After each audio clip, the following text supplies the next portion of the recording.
সৰুপথাৰৰ নিশা বাৰ্মি চুপাৰীসহ দুজনক আটক।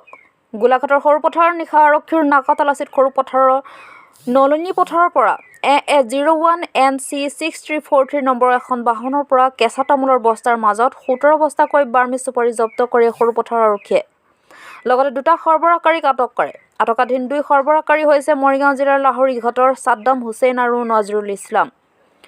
দুইজন লোকক আটক কৰি সৰুপথাৰ আৰক্ষীয়ে তদন্ত প্ৰক্ৰিয়া অব্যাহত ৰাখিছে।